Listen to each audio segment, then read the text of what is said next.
ব্যাংককের মতো একটা জায়গায় যেখানে চারদিকে শুধু থাই ফুড আর থাই ফুড, সেখানে যদি কেউ বলে চলো আজ বাঙালি খাবার খাই, প্রথমে একটি কথা মাথায় আসে, অসম্ভব।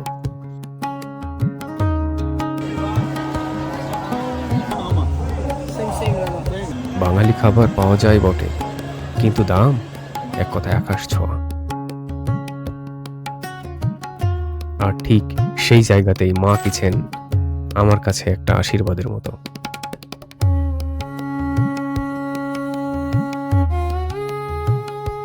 আশেপাশে যেখানে 300 থেকে 400 থাই ভাতের নিচে বাঙালি খাবার কল্পনাই করা যায় না, সেখানে মা কিচেন এনেছে মাত্র 140 থাই ভাতে বাঙালি বুফে।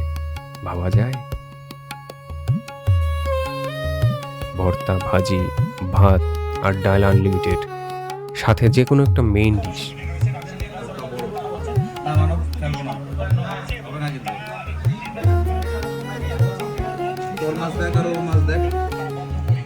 কিন্তু শুধু খাবারই না, যেটা আমাকে সবচেয়ে বেশি ছুঁয়েছে সেটা হলো এই রেস্তোরাঁর ওনার ভীষণ বিনয়ী, অসম্ভব ভদ্র একজন মানুষ। সবচেয়ে ভালো লাগার বিষয়, উনি নিজ হাতে অনেক কাজ করেছেন। কোনো অহংকার নেই, কোনো দূরত্ব নেই, একদম আপন করে কথা বলে। আর খাবারের কথা যদি বলি, স্বাদ আর মান দুটোই আমার কাছে সত্যি খুব ভালো লেগেছে।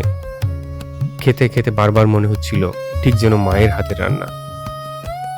ভবিষ্যতে যারা ব্যাংককে ভ্রমণে আসবেন, আমি বলবো একবেলা হলেও মা কিচেনে ট্রাই করে দেখুন। আশা করছি আপনারা নিরাশ হবেন না, শিওর।